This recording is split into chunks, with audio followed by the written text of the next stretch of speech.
lactancia materna es el gol estándar de oro de la nutrición para todos los pacientes pediátricos. Entonces vamos a empezar hablando de lo que es la definición. La definición, primero vamos a decir que es un proceso fisiológico mediante el cual la madre alimenta a su producto. La madre alimenta al recién nacido, al lactante y al niño, ¿no es cierto? ¿A través de qué? A través de la leche. La leche que es producida por las glándulas mamarias, ¿no es cierto? Como hemos dicho anteriormente, existe un consenso generalizado y no existe ningún tipo de discusión sobre los beneficios que tiene la lactancia materna, tanto para la madre como para el niño. Entonces, la Organización Mundial de Salud y la UNICEF recomiendan que la lactancia materna exclusiva se debe dar durante los primeros 6 meses. Estamos hablando de lactancia materna exclusiva, donde el lactante debe recibir exclusivamente la leche materna, sin ningún líquido adicional. Continuar con la alimentación complementaria adecuada desde los 6 meses. ¿Qué quiere decir continuar? Que a los 6 meses ya los nutrientes que le da la leche materna no es lo suficiente, no le permite ya al niño crecer adecuadamente y necesita otros nutrientes. Entonces, eso ya es complementar, no quitar la leche, sino continuar con la lactancia materna, pero complementar con otros alimentos de acuerdo a cómo el niño va creciendo, va aumentando de edad. Y luego mantener la lactancia hasta los 2 años o más. O sea, quiere decir que está bien claro que nosotros vamos a mantener o vamos a indicarle a nuestras pacientes, a nuestras madres, que deben continuar dando la leche materna mínimamente hasta los 2 años o más. Y para eso necesitamos saber qué es la leche, cómo la podemos definir la leche. Primero que es un líquido, entonces decimos que es un fluido dinámico que es el alimento ideal para el recién nacido, para el lactante o para el niño en sus diferentes etapas. ¿Quién produce la leche? Las glándulas mamarias. Y esta leche, este fluido, vamos a decir así, proporciona nutrientes, factores inmunológicos, hormonas, enzimas esenciales que son importantes para el crecimiento y desarrollo del niño. Cuando hablamos de crecimiento estamos hablando de peso, talla, ¿no es cierto? Y cuando hablamos de desarrollo, pues estamos hablando también de la parte cognitiva, ¿no es cierto? Entonces, volvemos a repetir que existe un consenso general que las propiedades que tiene esta nutrición, esta leche materna, son insustituibles porque aportan las necesidades nutricionales y metabólicas, dando una protección inmunológica al lactante. Entonces, no podemos comparar con ningún tipo de otro tipo de alimentación, así sean sucedáneos de leche o así sea la misma leche de vaca. De lejos es superior la leche materna, ¿no es cierto? Y volvemos a decir para que lo tengan bien en cuenta que la lactancia materna debe ser hasta los 6 meses de edad y eso se llama exclusiva. lactancia materna exclusiva, ¿no es cierto? Ahora, decimos nosotros, ¿por qué es importante? ¿Por qué hacen énfasis en alimentar con lactancia materna? Y ustedes se van a fijar que desde hace tiempo, vamos a decir de unos 5 de repente más años atrás, ha habido un cambio. Ahora, todas las jóvenes, todas las mujeres en edad fértil, hay algo que es importante y vale la pena resaltar y aplaudir. Casi la gran mayoría ya quiere un parto normal. Y la gran mayoría ya se prepara durante la gestación para alimentarlo con leche materna. En algún momento pues se puso de moda los sucedáneos de leche, porque había bastantes laboratorios que iban y visitaban al profesional médico a alimentarlo al niño con la lactancia materna. Entonces decimos, ¿cuál es la importancia? ¿Por qué se habla tanto de la importancia de la lactancia materna y sus funciones? Entonces, primero las funciones nutricionales. Aporta energía. La energía está dada por los macro y los micronutrientes. Dentro de los macronutrientes tenemos los hidratos de carbono, las proteínas, ¿no es cierto? Y los lípidos. Y la leche materna lo tiene. Y estamos hablando también de los micronutrientes. Y al hablar de micronutrientes estamos hablando de los oligoelementos y las vitaminas. Entonces, la lactancia materna, o la leche materna, perdón, pues tiene todos estos elementos que hace que el niño hasta los 6 meses no necesite más nada. Además, tiene funciones inmunológicas que lo va a proteger al niño contra las infecciones. Como que decimos de cierta manera que el dar la lactancia materna y especialmente lo que es el calostro en las primeras etapas de vida, vendría a convertirse ahora en la primera vacuna, porque lo inmuniza, digamos, al niño. No sé, ha cambiado ese concepto y vamos metabólica porque hay programación metabólica saludable y tiene menos riesgo de obesidad también en el niño.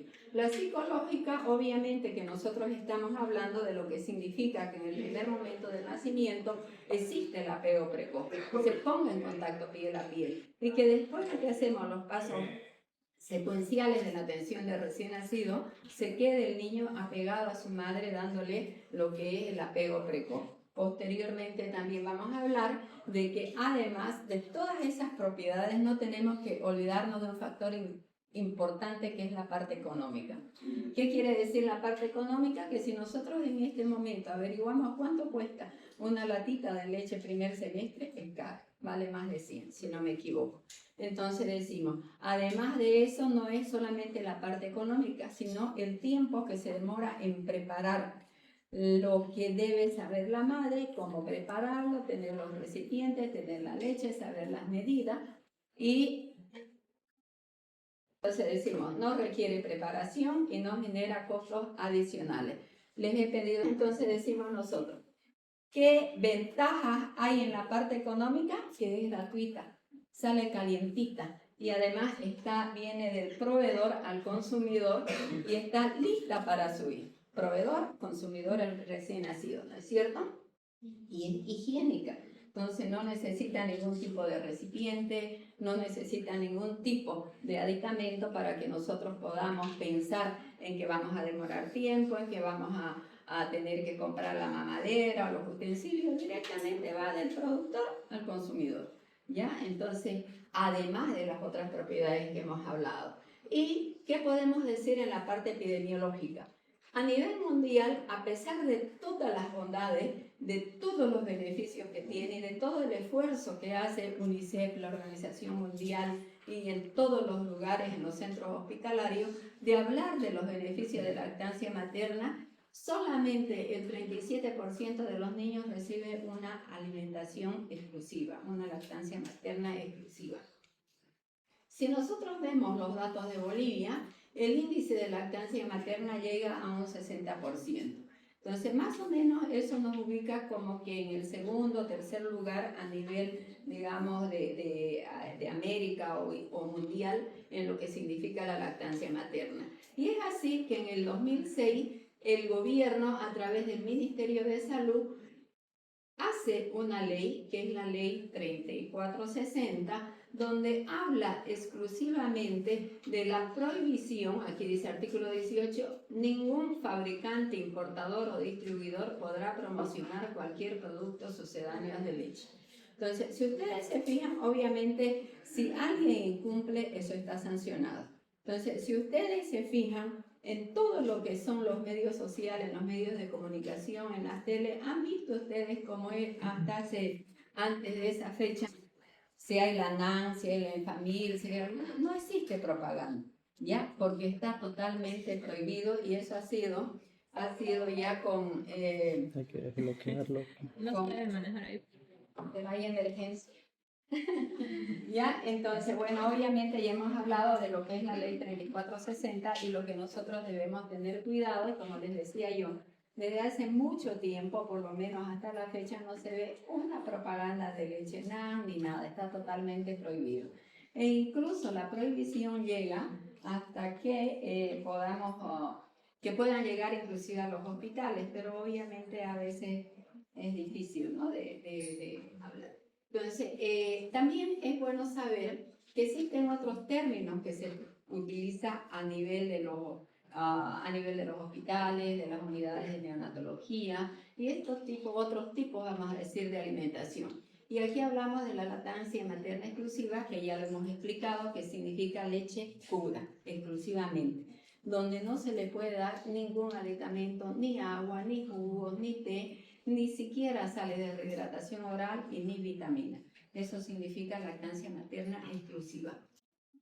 Cuando hablamos de lactancia materna predominante, ya estamos hablando como que si fuera el alimento principal y así sí le podemos agregar agüita, le podemos agregar vitaminas, té o juguito, ¿no? Ya eso es una predominante.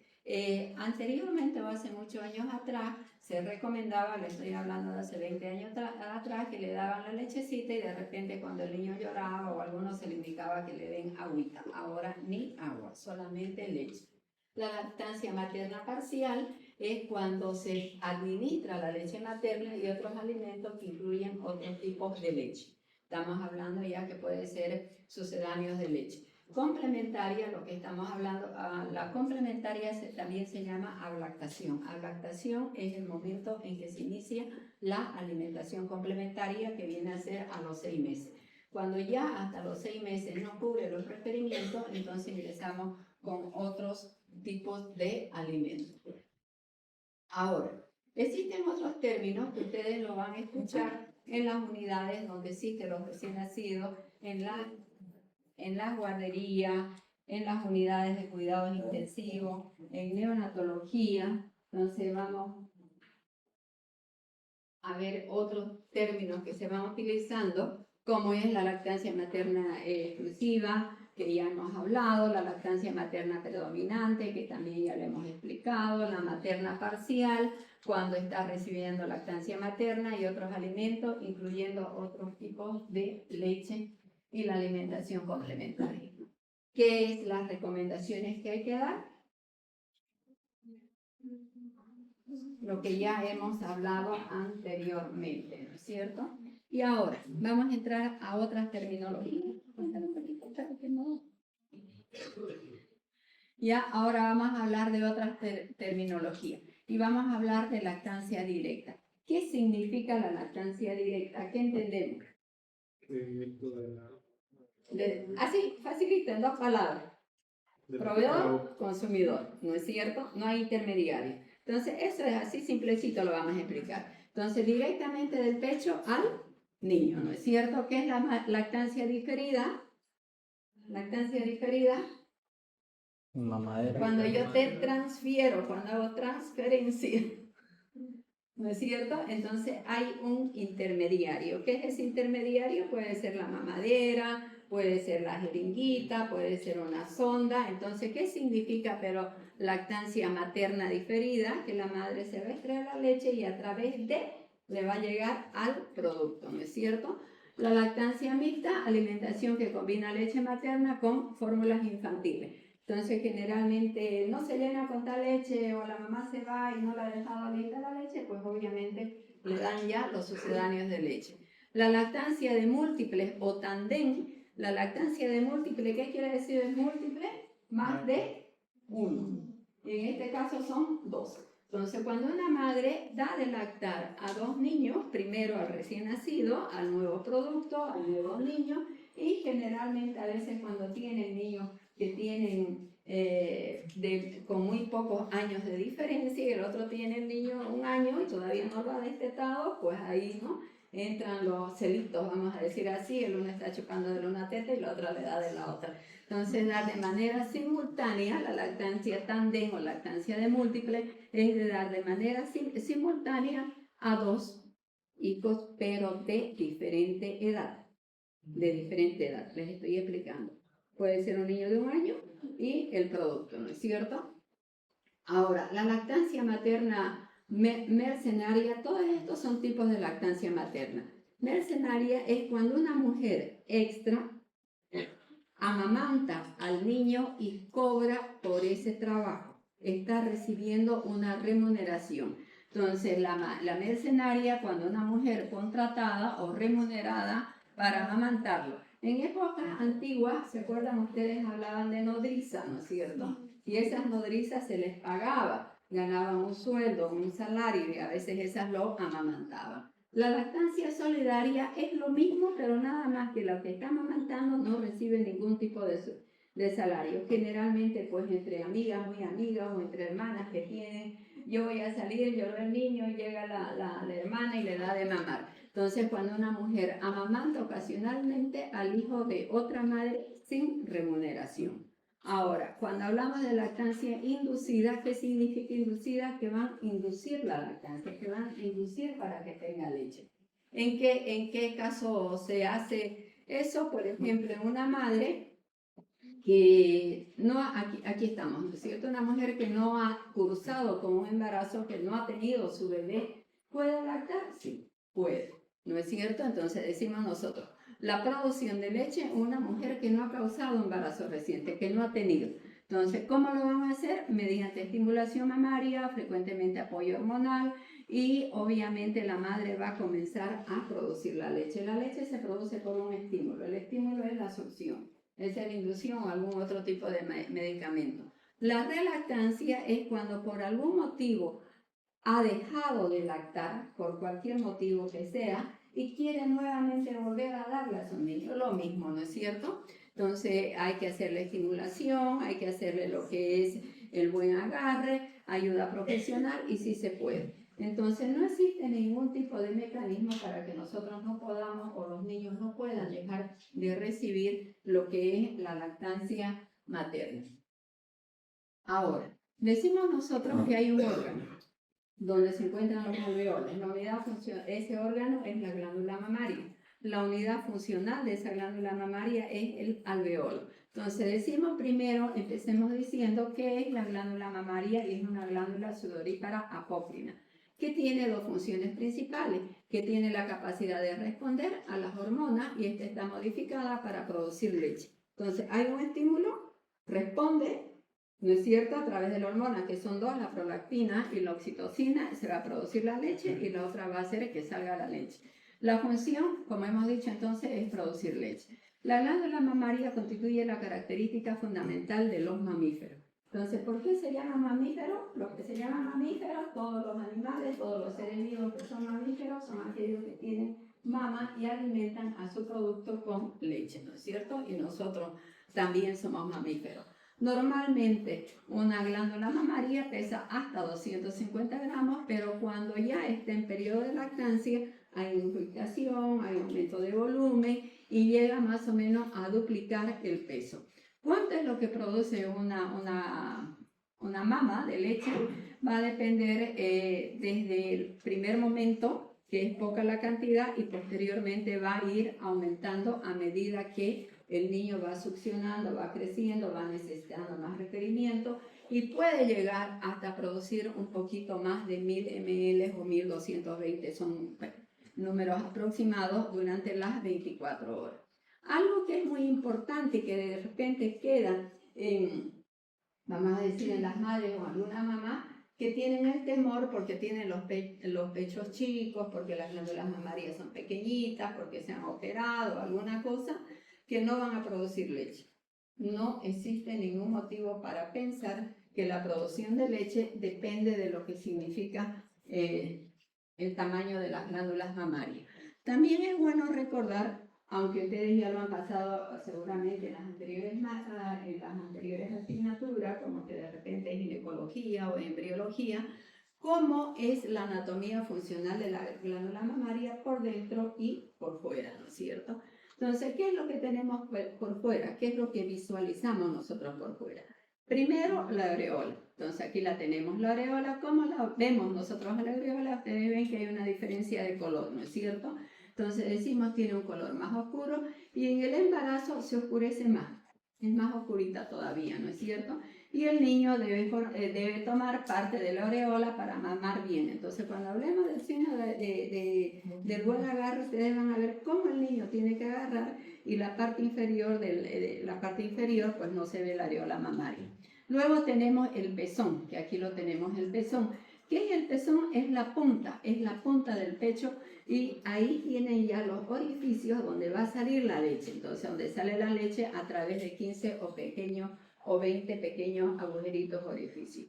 Y luego tenemos las glándulas de Montgomery, que son pequeños tuberculitos o bultitos, como quieran ustedes llamarlo, que se encuentra aquí en la parte superior de las areolas. Estos tienen una particularidad, producen un líquido aceitoso que se mantiene a los pezones limpio, suave y prácticamente húmedo. Eso quiere decir que nosotros no necesitamos desinfectar, ni limpiar, ni lavar las mamas.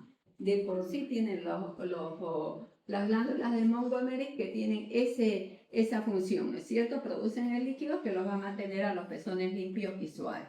Y además de eso, ese líquido que emana de las glándulas de Montgomery tiene un olor muy característico, que eso es lo que lo atrae al niño.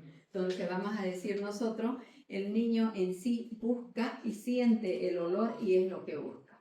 Ahora, ¿qué es lo que vemos por dentro de la glándula mamaria? Ya ahí vemos lo primero que tenemos que ver es la unidad funcional de la glándula mamaria, que es los alveolos. ¿Qué significa los alveolos? Es igual como los alveolos en los pulmones, ¿no es cierto? Es un saquito y en ese saquito es donde se encuentra la leche. En esos saquitos son los productores, vamos a decir, la leche, donde se acumula la leche, ¿ya? Luego tenemos los conductos lactíferos, que vienen a ser como los caminitos donde va a salir, o sea, aquí tiene la producción y luego a través de los conductos ya va saliendo la leche de los alveolos. Y luego tenemos los senos lactíferos que se encuentran debajo de las areolas y en la parte interna, donde son estos de acá, ¿ya? Donde almacenan la leche. Y posteriormente también debemos recordar que tenemos los nervios, que son los nervios los que mandan la orden al cerebro para la producción de la leche, y el tejido graso, que del tejido graso es el que depende el tamaño de la glándula mamaria, ¿ya? Bienvenido. Gracias. Después nos ponemos a trabajar, ¿ya? Vamos a hacer más rápido, ¿ok? Entonces, una vez que ya conocemos lo que es todo lo que es la glándula mamaria, tanto la parte interna como la parte externa, vamos a ver cómo se produce la leche. Y hemos dicho que es una respuesta a un estímulo, ¿no es cierto? ¿Cuál es el estímulo? El estímulo es la succión, que el niño succione. Entonces, ¿cuáles son las hormonas principales que actúan en ese momento? Es la prolactina y la oxitocina. ¿Qué es lo que hace la prolactina? Es la que produce la leche. ¿Cuál es la función de la oxitocina? Es la que vacía la leche. Entonces, esas dos hormonas van a depender de la una de producir la cantidad de leche suficiente. Entre más succione, más chupa el niño, va a haber mejor producción de leche. ¿Ok? Ahora, ¿cómo se produce la leche desde el inicio? Paso a paso. Primero tenemos nosotros aquí al bebé que está succionando. Entonces el primer paso es la estimulación. ¿Cómo va a succionar? Va a tomar el pezón y la areola, no solamente la puntita del pezón, ¿ya? Sino tiene que tener el labio inferior revertido y prácticamente no verse la areola de la parte inferior, pero sí se ve la parte superior. Esta succión, ¿qué va a hacer? Va a estimular y va a mandar esos impulsos nerviosos al hipotálamo. Luego va a haber una disminución de la dopamina, va a aumentar la secreción de la prolactina y los lactocitos ya van a producir leche y esos alveolos se van a llenar de leche. Ya, obviamente se libera la oxitocina y ahí ya comienza ya la salida de la leche. Hay contracción de las células mioepiteliales y sale la leche y el bebé ya recibe. Entonces, fácil.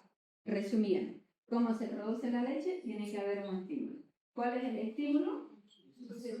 La succión. ¿Qué hace la succión? Manda impulsos nerviosos. ¿A dónde? Al hipotálamo. ¿Qué se produce? Las dos hormonas.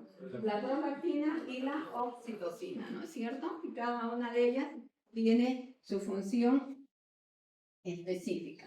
Entonces, ahora nosotros decimos, ¿cuál es el proceso de iniciación de la leche? Y vamos a hablar nosotros de lo que es la lactogénesis. ¿Qué entendemos por la lactogénesis? Es justamente la producción de leche, cómo se inicia desde el embarazo. Porque acuérdense ustedes que la leche no se produce solamente cuando el niño nace, sino ya que se prepara desde el momento de la gestación. Entonces tenemos tres fases, la lactogénesis 1, la 2 y la 3. La lactogénesis 1, donde se produce durante la gestación. La lactogénesis 2, cuando se produce después del nacimiento, cuando el niño ya chupa. Y la galactopoiesis, que es la mantención de la producción de la leche. Entonces, ya posteriormente. Entonces, tenemos que la lactogénesis 1 va a partir del quinto del sexto mes, el pecho ya está listo para la producción de leche. Y al séptimo mes ya hay producción de leche. Entonces, fíjense que de repente llevado en ginecología, que lo primero cuando hacen, cuando están sospechando, agarran, ¿no es cierto? Y ven si la probable gestante hay eliminación de un poquito de calostro y dicen probablemente está embarazada, a no ser que tengan otro problema, ¿no? De un prolactinoma, por ejemplo, que también hace que tengan una secreción láctea. Entonces, sabemos nosotros que la secreción láctea se puede producir durante la gestación a partir del séptimo mes. ¿Por qué? Porque hay altos niveles de estrógeno y progesterona, y obviamente también este alto nivel de estrógeno y progesterona va a permitir impedir, vamos a decir, la salida de leche. Porque decimos, ¿y por qué no hay salida de leche de manera continua? ¿No es cierto? Entonces, por los niveles altos de estrógeno y progesterona. Luego tenemos ya la fase 2, que es la lactogénesis 2, después del nacimiento, donde ya hay la subida de leche. Esto aproximadamente se produce durante las 30 a 72 horas después de la expulsión de la placenta. Hay caída de los estrógenos, de la progesterona, se mantienen todavía los niveles altos de prolactina y comienza ya lo que decimos, entre comillas, ya le subió la leche, van a escuchar ustedes, ¿no? La madre. Al tercer día ya dice, ya le subió la leche, ya sus pechos están más llenos, están más grandes, ¿no ves? Entonces permanecen los niveles altos de prolactina y hay estimulación de la producción de leche. Y la galactopoiesis, que lo volvemos a repetir, y es la mantención de la producción de leche posterior al parto. Generalmente va a partir del 9º día hasta el principio ya de la involución de la leche. Entonces empieza las 2 semanas después del parto, hay mantenimiento de la producción de manera continua, o sea, ya hay una producción permanente, constante, que eso le va a permitir a que el niño pueda recibir sus aportes suficientes calóricos proteicos. Ahora, hay que se lo he puesto en comillas, a mayor vaciamiento, mayor producción. ¿Quién me puede explicar eso? Que mientras más chupa el bebé, la mamá va más rápido. Que para que se produzca, ¿no es cierto? Como ella dice, como Ivonne dice, entre más succione el bebé, va a haber mayor producción de leche. Pero si esa producción de leche, el niño no tiene una buena succión, se va a quedar en los alveolos y las mamás van a seguir ingurgitadas. Si no hay ese vaciamiento, se va a quedar ahí como retenida. Entonces no va a haber más producción de leche. Entonces eso es lo que estamos diciendo. A mayor vaciamiento, mayor producción. ¿Qué quiere decir? Que se tiene que vaciar completamente la mama para que vuelva nuevamente a producir. ¿Ya? Y obviamente que eso depende de la oferta y demanda también de la prolactina y de la oxitocina. Existen otros reflejos, ¿ya?, que también actúan en lo que es la producción de la leche. Reflejos maternos que ayudan y reflejos del niño. ¿Cuáles son los reflejos maternos? El reflejo de erección, el reflejo de producción del pezón y el reflejo de ingurgitación. El reflejo de erección ya sabemos nosotros que cuando se estimula, ¿no es cierto?, el pezón, obviamente el pezón se pone erecto, como lo tenemos aquí, ¿ya? Erecto. El reflejo de protrusión del pezón permite que se pueda alargar de manera que entre hasta el fondo de la boca del niño, se alarga el pezón. A veces tienen el pezón retráctil, a veces lo tienen invertido y eso dificulta un poquito y hay que hacerle un poquito de ejercicios para que puedan ese pezón invertido poder salir. Y el de incrustación areolar. Entonces aquí vemos que los senos lactíferos ubicados que están por debajo de la zona areolar se ingurgitan formando un cono que también facilita. Entonces la naturaleza es sabia y Dios es Dios, ¿no es cierto? Entonces todo lo que ha hecho es perfecto. Imagínense ustedes de tener todas las condiciones para que un niño se pueda alimentar. Ahora, ¿cómo el niño contribuye, vamos a decir así? También con los reflejos. El reflejo de búsqueda, que ya lo hemos hablado bastantes veces, ¿no es cierto? que se estimula con el orbicular externo, la boquita, para que es como que está buscando, ¿no es cierto? Y ahí abre la boquita, el reflejo de succión. Cuando ya toca el bebé, abre la boca, ¿no es cierto? Y coloca ya la teta en la boquita y el reflejo de deglución. Algo que es muy importante es que de cierta manera hay habilidades que son innatas, que nacemos con ello. El hecho de ser mujer, el hecho de ser madre, directamente aprendemos a sostener a nuestro bebé, aprendemos a posicionar y aprendemos a amamantar. Y el bebé, como lo ven acá, tiene hambre y comienza a buscar, ¿no es cierto? Entonces aprende directamente a tomar, obviamente, el pecho, con un buen agarre. Luego,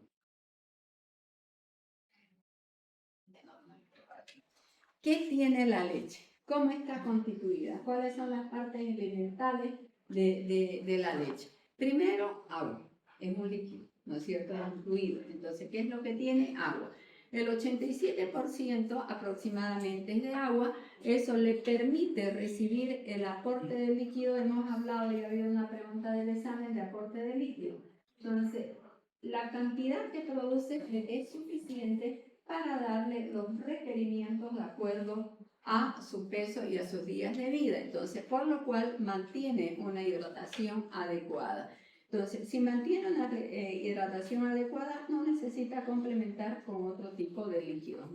Luego decíamos nosotros, que le da los nutrientes suficientes. Y hablábamos de los macronutrientes, y aquí los tienen los macronutrientes que habíamos hablado antes. Los carbohidratos, las grasas y las proteínas.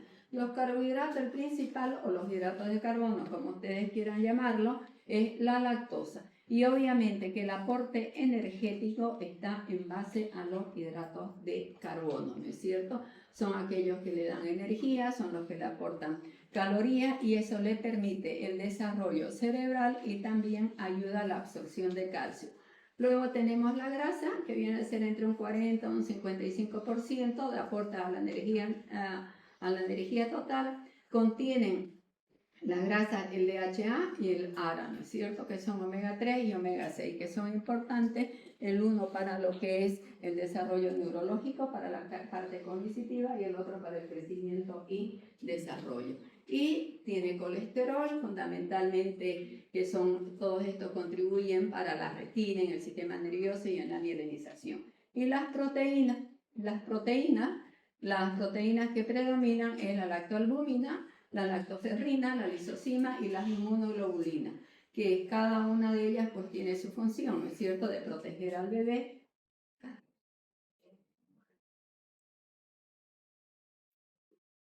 Ya. Entonces, ¿cuáles son los componentes inmunológicos que tenemos? La IgA secretora, que es la principal inmunoglobulina, la lactoferrina, que la función de la lactoferrina es captar el hierro y va a inhibir aquellas bacterias, va a evitar la producción de las bacterias. Las lisocimas, que destruye las bacterias, y los oligosacáridos de la leche humana, que es el HMO, que favorece la microbiota saludable. Y las células inmunológicas, que están en base a los macrófagos, linfocitos y neutrófilos. Todos estos son los componentes inmunológicos que le va a dar esa protección para que el niño tenga menos probabilidades de enfermarse, tenga menos probabilidades de tener algún tipo de infección. Y si nosotros comparamos cuál es la diferencia en base a estos elementos, a estos componentes o a estos macronutrientes, tanto en la leche materna como en una leche de vaca o en el calostro, y aquí ven. Quien aporta energía, el aporte calórico, la leche materna nos da 70 calorías por cada 100 ml. Entonces, cuando en la clase de neonato calculábamos las calorías que necesita, obviamente es en base a primero los requerimientos en base a los días de vida que tiene, y luego los requerimientos total de calorías, que no les quise preguntar en el examen porque ni me han respondido la de los líquidos, así que peor iba a ser la de las calorías. Ya tiene 70 calorías. De las proteínas, la leche de vaca tiene 3.5 en base a la caseína, por eso también tenemos que tener cuidado con los problemas de alergia a los hidratos de carbono, que tiene 7 gramos la leche materna, Y las grasas que tenemos nosotros, aquí las grasas de cadena larga, que es el oleico y el linoleico, ¿no es cierto? Entonces aquí tenemos y el pH, que el pH de la leche materna es menor en relación a la leche de vaca. Ahora, ¿cuántos tipos de leche materna tenemos? Tenemos 3 tipos de leche materna, lo que es el calostro, que es lo que vamos a ver primero, la leche de transición y luego la leche madura. Entonces, el calostro es la primera secreción, el primer fluido que sale desde el primer día. Puede ser que el calostro pueda ser calostro hasta los 3 o 5 días, ¿no es cierto? Entonces, ¿qué decimos como esto? ¿Qué es la característica del calostro? Vemos aquí que es un poco más espeso que la leche materna, es más amarillento por el betacaroteno que tiene una alta densidad y la cantidad que segrega, la cantidad es poca. Pero esa cantidad poca es suficiente para el niño a medida de las horas de vida que tiene. Le es suficiente. Entonces no es que la madre les diga, no me está saliendo mucho, apenas me sale 10 ml, es lo que necesita, inclusive por su capacidad gástrica. Y a veces cometemos el error de que ya ahí, al ver que la madre se desespera, que no tiene la cantidad suficiente, se le agrega ya otro sucedáneo de leche o leche artificial y ahí pues ya obviamente dejamos de dar a leche materna. Les decía yo, a veces el que chupa el niño, vamos a ver el signo del buen agarre, a veces cuesta un poquito.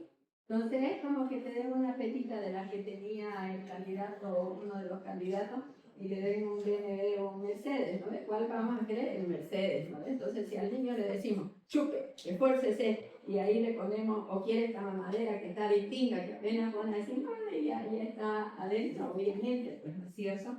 Entonces tenemos que evitar de correr el riesgo de que ese niño agarre la mamadera. Y para evitar ese riesgo, pues no debemos darle, ¿no es cierto? Lo que sí debemos indicar es que succione más veces.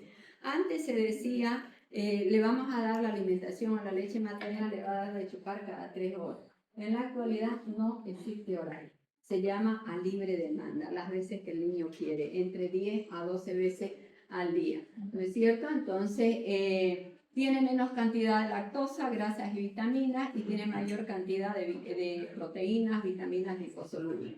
La función inmunológica contiene elevadas concentraciones de todas las inmunoglobulinas, además tiene una función protectora, una función digestiva, favorece la maduración intestinal, estimula la movilidad digestiva y facilita la eliminación de meconio.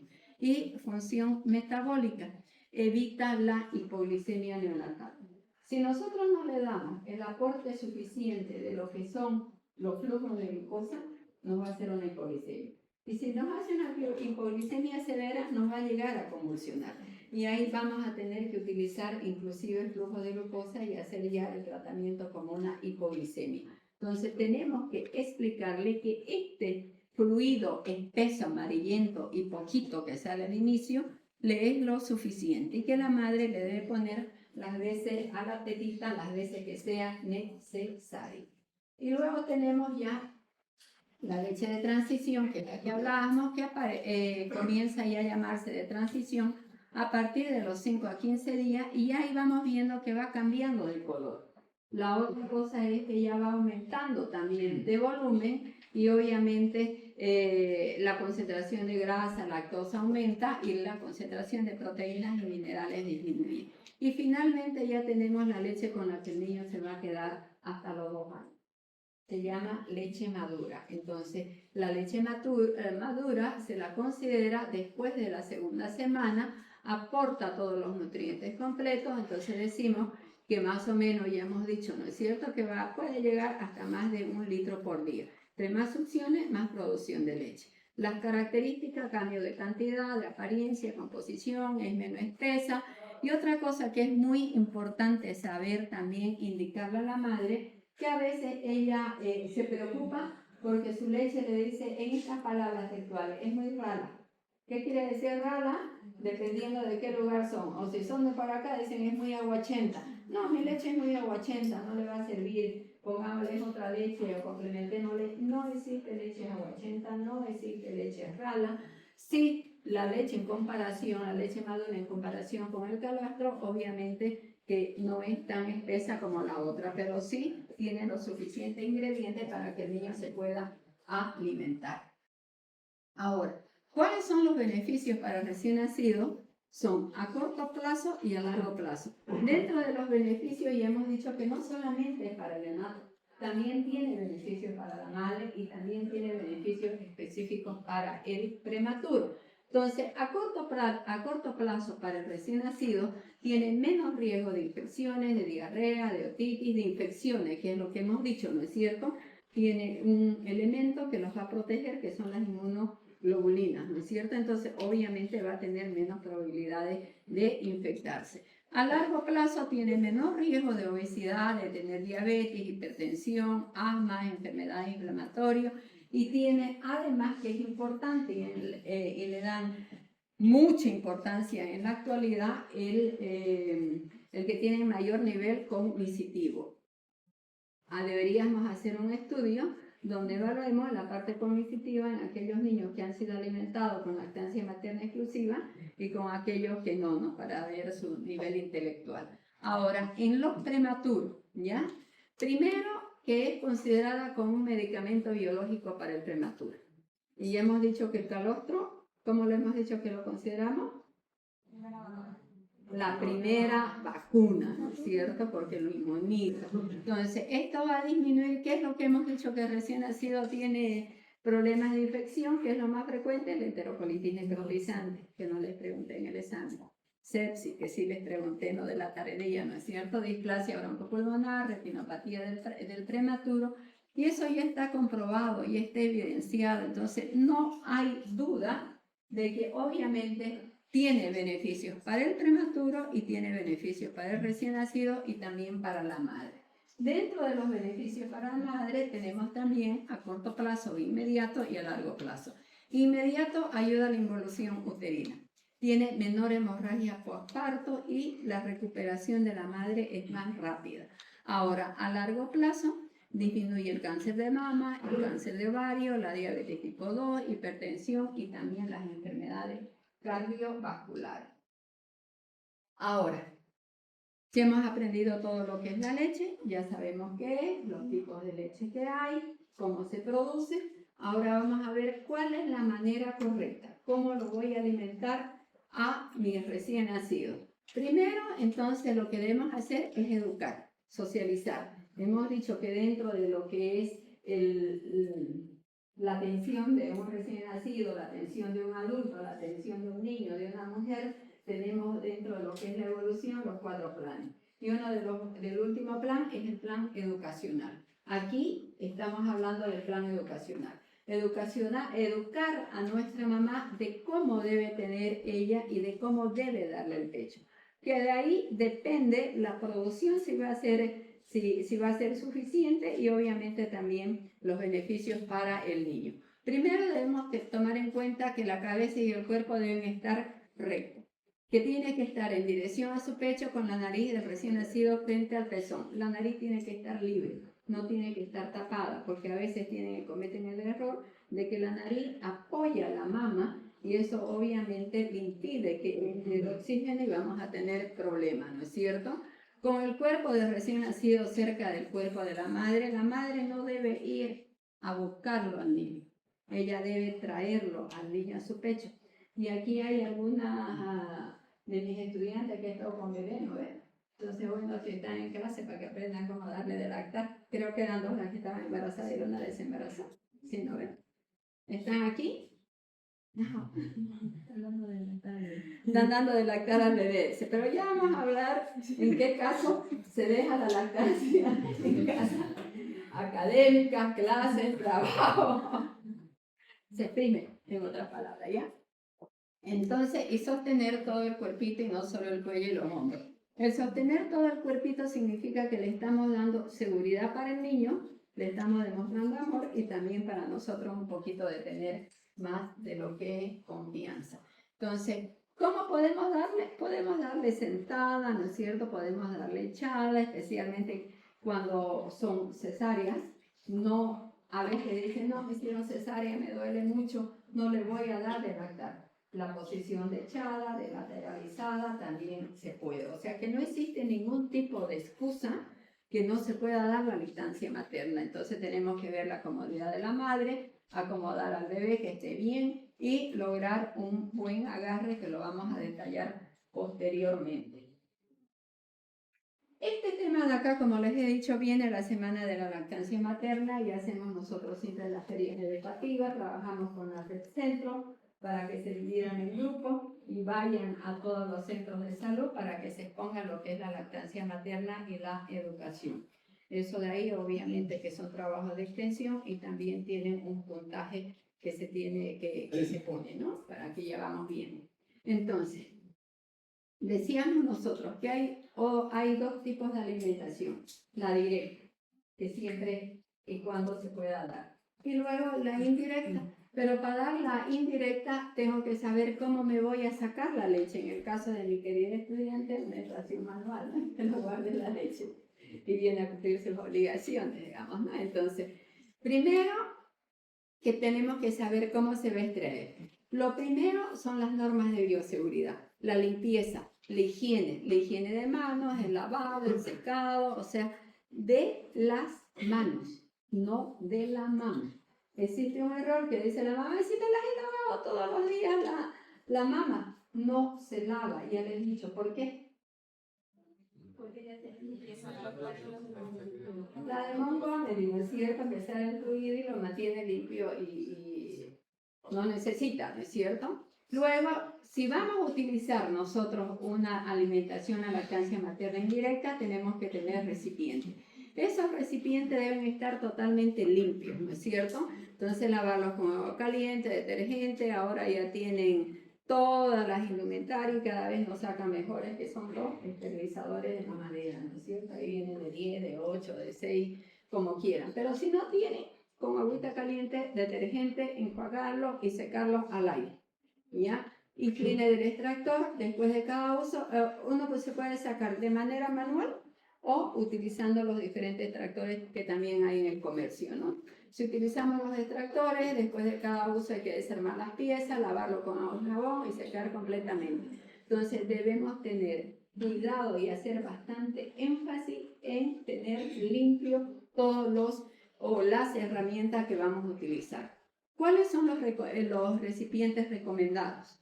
¿Qué podemos utilizar? ¿Cuál es lo mejor? Tenemos los frascos de vidrio, que obviamente los frascos de vidrio son mejor porque los podemos limpiar, tiene menos contaminación y se conserva un poquito mejor. Tenemos los envases plásticos que son libres tenemos que ver que no tenga bisfenol, pero son un poquito más complicados. Entonces, si tenemos las condiciones, de vidrio. Si no, los de plástico, pero siempre teniendo cuidado.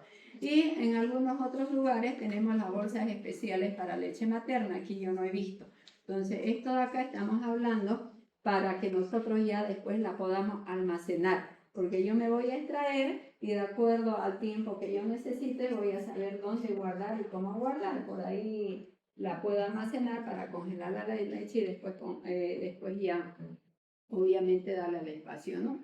Entonces, si vamos a colocarlo en una heladera o en el refrigerador, estas bolsitas ahorran espacio, son prácticas para congelar y también para descongelar, pero sí tienen riesgo de que esas bolsitas, como son de plástico, se puedan romper, ¿ya?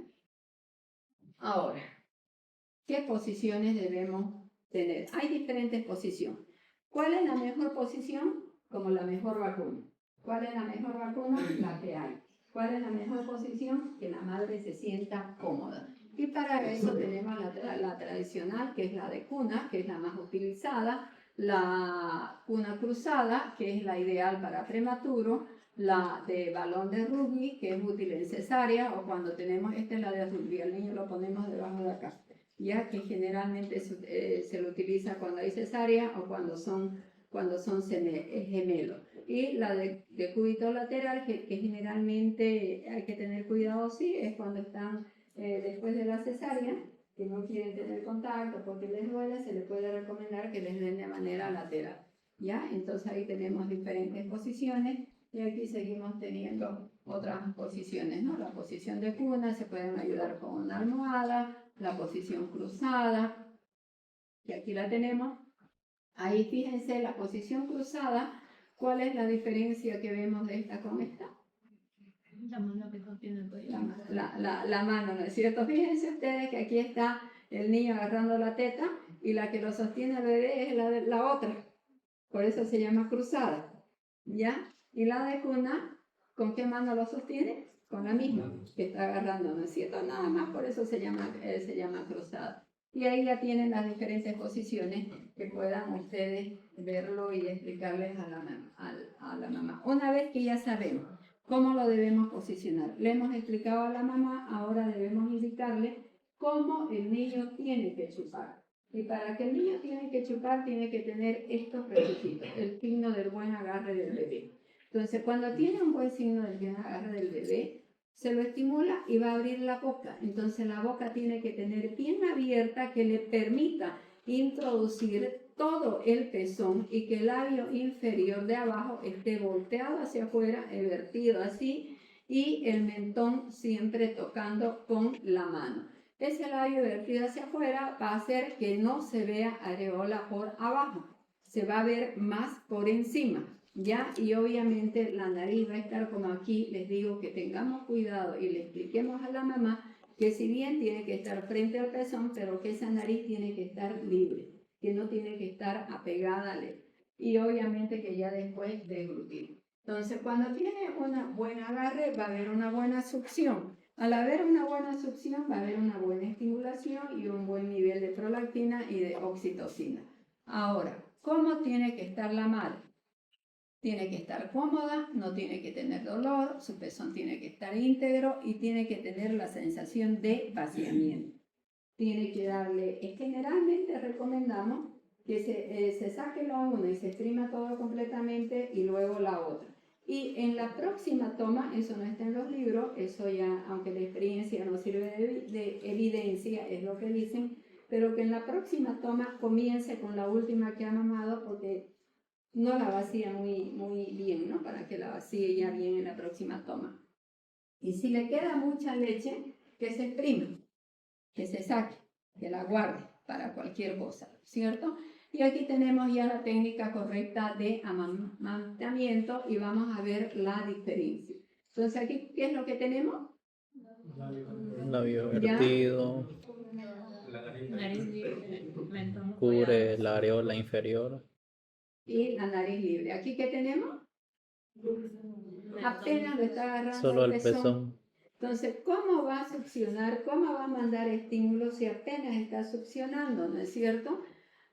Y aquí tenemos ya una separación y vemos las areolas por ambos campos. Entonces, es importante que nosotros sepamos lo que es un buen agarre y lo que es un mal agarre. Y ya lo hemos visto nosotros de la parte externa, cómo es cuando un chupa bien, y ahora vamos a ver qué sucede en la parte interna. Entonces, aquí tenemos nosotros un buen agarre. ¿Cómo están los conductos, los senogalactíferos vacíos? Y aquí, lleno, no succiona, no hay salida, ¿no es cierto? Entonces, obviamente, entonces debemos, ¿cuáles serían entonces si no agarra bien, si no tiene una buena técnica de amamantamiento, si no tiene buen agarre? La madre va a tener dolor de los pezones, va a haber grieta, el pecho se va a llenar, va a estar congestionado y que vamos a tener el niño insatisfecho y llora cada rato y lo llama al pediatra, doctora, sigue llorando, ¿a qué hora le dio? Y apenas agarra y está, ¿no? Ese es el día a día. Bebé que lacta frecuentemente disminuye la producción de leche y obviamente cuando lleva su control no gana peso. Ahora, vamos a identificar los recipientes, ya lo tenemos listo, ya sabemos dónde lo tenemos y cómo vamos a hacer para guardarlo, ¿ya? Primero, saber si es una guardería, por ejemplo, el bebé va de 1 año, ahora van de 6 meses a la guardería, y a veces les mandan su bebé. No hay un bebé en la guardería, hay 2, 3 o más. Entonces, eso que ustedes le mandan la leche tiene que estar previamente identificado si es que va a ir a guardería o va a estar en el hospital, porque si no va a haber cruce o puede haber cambio y obviamente ya el cambio de leche ahora sabemos que hay infecciones que se transmiten a través de la lactancia materna y eso es un riesgo, ¿no es cierto?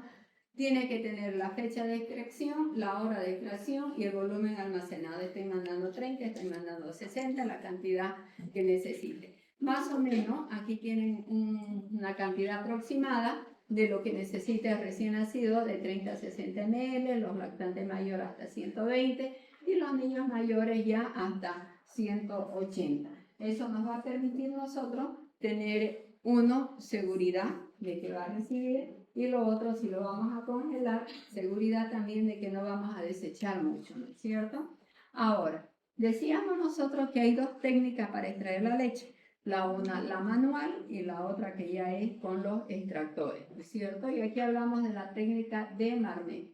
Es muy frecuente que no sepamos nosotros cómo se va a extraer la leche y comencemos a roer y comenzamos a exprimir. Entonces se tiene que masajear, frotar y aquí hacen el sacude, digamos, ¿no? Entonces, ¿qué es lo que se debería hacer? Primero tener en cuenta que no debemos exprimir, no debemos deslizar y no debemos estirar el pezón para que salga.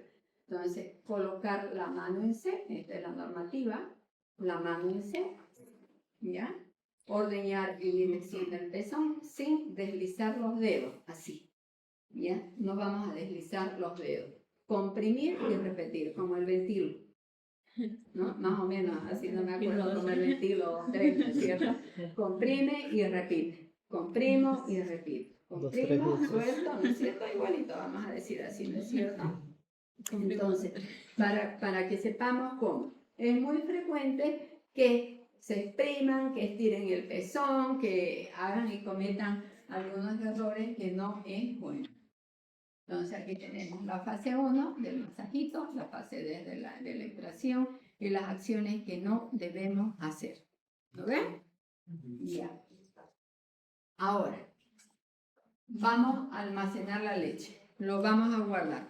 Podemos guardarlo en domicilio y obviamente que en la actualidad ya está bancos de sangre. Y ahí debemos saber a qué temperatura y dónde vamos a guardar y por cuánto tiempo dura. Entonces tenemos a temperatura ambiente, en refrigerador, en congelador de una puerta, de 2 puertas y a congelación profunda. Tenemos el calostro, los grados de temperatura de 27 a 32, el tiempo que dura, 12 horas. Leche madura de 19 a 22 grados, 10 horas. 25 grados de 4 a 6 horas, de 0 a 4 grados. Entonces, entre más fría sea la temperatura del congelador, del refrigerador, más tiempo va a durar. Y entre menos de 19 grados puede llegar a durar hasta 6 meses, inclusive algunos hablan hasta el año. Entonces, de manera práctica, en ambiente solamente dura 4 horas, más nada. En refrigerador, 4 días. En congelador, 6 meses. Nosotros tenemos el refrigerador y el conservador, ¿no es cierto? A veces los de 2 puertas. Y congelador profundo, y en los bancos de leche, 12 meses. Los métodos prohibidos: hervir la leche, microondas, de descongelar. Ahorita vamos a ver cómo vamos a descongelar. Ya que hervir la leche, microondas, agua excesivamente caliente, porque si nosotros al descongelarlo hervimos, vamos a destruir todas las inmunoglobulinas que tiene, y obviamente que además va a generar calentamiento, desigualdad y puede producir quemadura. ¿Cómo debemos descongelar? ¿Ya? ¿Cómo debemos descongelar? Entonces, el método ideal es pasar la leche. Si la tenemos en congelador, arriba, la pasamos al refrigerador durante la noche. La sacamos la leche y lo dejamos toda para que descongele. El método rápido, colocarlo, esto es lo que más se hace. El recipiente bajo agua tibia y agua corriente templada. Agua tibiecita, se la pone en el recipiente para descongelar. Uso después de descongelar, una vez descongelada. ¿Cuánto tiempo me sirve? Hasta 24 horas. A temperatura ambiente, 1 a 2, y nunca volver a congelar. Ya, una vez se descongeló, se usó, si quedó, se desecha. Ya, la leche no se debe volver a congelar. Y aquí tenemos ya el mensaje clave para la práctica. La leche materna extraída conserva la mayoría de las propiedades biológicas, la higiene es fundamental, la refrigeración temprana mejora la conservación. La leche descongelada debe utilizarse en las siguientes 24 horas. Y bueno, ¿no? Entender que la leche no es comida, que nos olvidamos del microondas y hemos aprendido a cómo la debemos de congelar, eso es un error frecuente, que lo meten ahora todo es al microondas, ¿no? Todo es al microondas. Toda la leche debe ser almacenada correctamente, identificada si es que lo van a mandar a guardería, y después de la congelación la leche materna sigue siendo superior a la fórmula infantil. Ahora, ¿cómo sabemos que la leche que le estamos dando es eficiente? Primero, porque el niño va a orinar, ¿ya? Va a orinar el primer día, le van a preguntar, ¿está orinando el niño? Sí. Si no está orinando, probablemente no está recibiendo sus aportes de líquido y obviamente vamos a tener incluso que ver si está o no está deshidratado.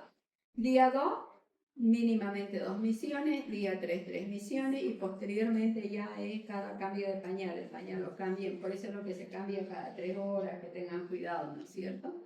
Las deposiciones, 3 a 8 deposiciones en las primeras semanas y luego vienen ya las S de transición que cambian de color, ¿no? Cuando son las meconio es color oscuro y a las de transición van siendo amarillentas. Y luego vemos ya la ganancia de peso. Ya hemos dicho nosotros que inicialmente los niños los 10 primeros días tienen un 10% de peso, pero cuando están alimentados con leche materna recuperan su peso con anticipación y hay ganancia de peso. Ahora, siempre se puede dar leche la gran mayoría de las veces, la gran mayoría de las veces. Pero sí, hay algunas contraindicaciones que son absolutas, otras relativas o temporales. De esas contraindicaciones absolutas en el lactante es la galactosemia. Si el niño tiene una galactosemia, no se le puede dar. Y las contraindicaciones en la madre, si tiene el VIH, si tiene el virus de la leucemia, el HTLV1 y el 2, la fenilcetonuria materna, el uso de quimioterapia, el uso de radiotopo, son las contraindicaciones absolutas. Las relativas o temporales, cuando tiene un herpes activo, pero siempre, ya lo hemos hablado, cuando tiene todas las lesiones que tiene en la mama, por ejemplo, una contraindicación de tuberculosis es si tiene un tuberculoma en la mama, pero si no, no, ¿no es cierto? Varicela periparto, algunas medicaciones específicas y considerar, cuando nosotros optamos que en alguno de estos casos no pueda recibir leche materna, considerar que para darle un sucedáneo de leche tiene que ser aceptable, factible, asequible, sostenible y segura. Ya les he explicado que inclusive en el VIH, en los países relativamente pobres, se tiene que asegurar que cumplan esos requisitos, porque la cantidad que pasa a través de la leche pasa el virus del VIH, pero la cantidad que pasa no el 100% se infecta. Pero si no recibe sus aportes calóricos y proteicos, el 100% que no reciba va a tener una desnutrición proteico-calórica o calórica-proteica después y tiene el riesgo de tener más infecciones. Ahora, ¿cuáles son los problemas por los que acude la mamá? La ingurgitación mamaria, que le duele la mama, que está tensa. Entonces, ¿qué es lo que tenemos que hacer? Decir, tiene un mal agarre y enseñarle y educarle. Grietas del pezón, mal agarre. Fíjense que la gran mayoría de los problemas que tiene es el mal agarre. Mastitis. ¿Qué significa todas las palabras terminadas en itis? Inflamación. Inflamación. Entonces, ya ahí estamos hablando de una infección, de una inflamación. Entonces, generalmente pueden ser bacterianas, vamos a decir, ¿ya? Y si es bacteriana, el agente más frecuente es el estafilococo. Y entonces se hace el tratamiento de acuerdo a las normativas nacionales, qué antibiótico le vamos a dar a la madre, obviamente, pero eso no significa que se va a suspender la lactancia, en el caso de que se quede. Y el absceso mamario, que ya es una complicación de la mastitis, obviamente que se drene el absceso y en el lugar donde tiene el absceso, esa mama no se le da, pero la otra se continúa dando, ¿ya? Ahora, hay algunas situaciones que debemos pensar. ¿Le damos o no le damos? Pregunta frecuente. En la tuberculosis, ¿qué hacemos? ¿Se da o no se da la leche? Ya inicialmente ya lo dije. La tuberculosis, ¿no es cierto? El microorganismo se transmite a través de las gotitas de fluido. Entonces, no pasa la leche materna. Entonces, no tiene contraindicación la tuberculosis. Lo que sí debemos tomar en cuenta son las normas de bioseguridad. Entonces, sí se puede dar, pero con todas estas normas, y si tenemos temor, pues no le daremos de manera directa. Con todas las normas se extrae y se da de manera indirecta. Ahora, cuando la tuberculosis tiene una lesión en la mama, cuando hay una lesión tuberculosa, ahí no le podemos dar, ¿no es cierto?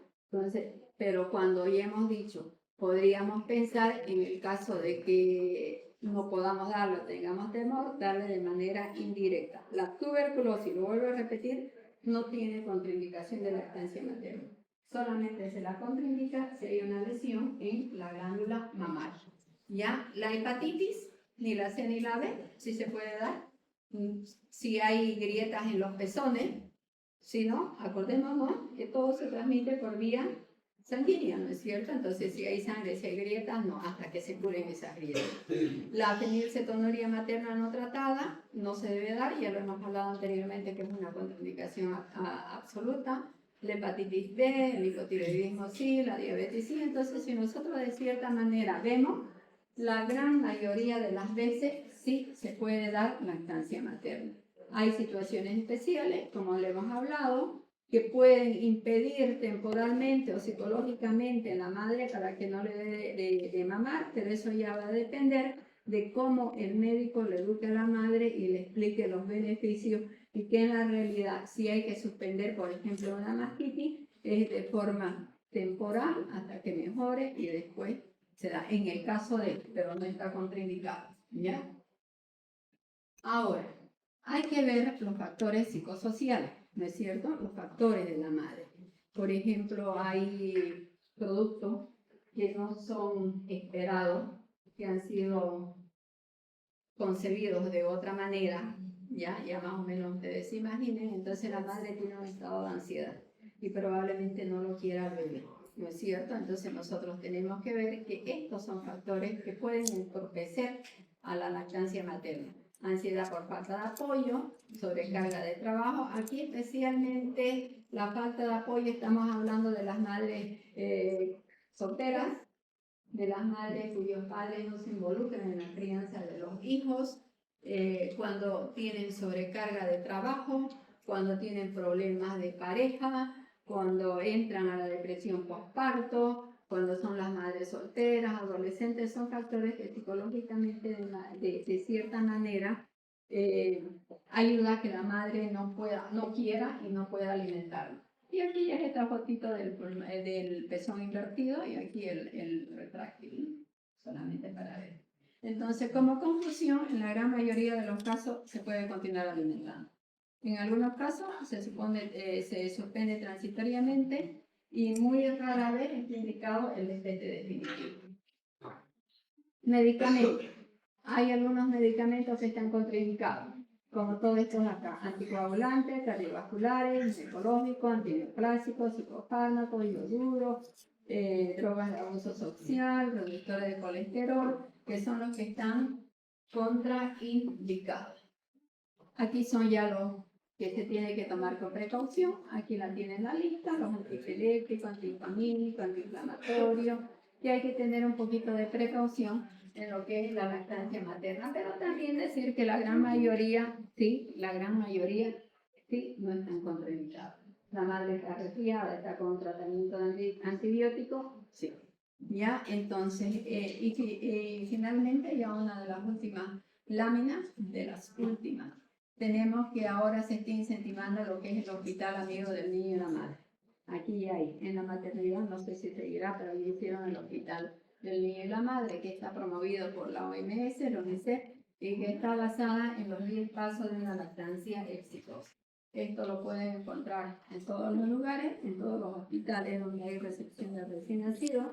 Tendrían que tener los 10 pasos para tener una lactancia exitosa o una lactancia eficaz, ¿ya?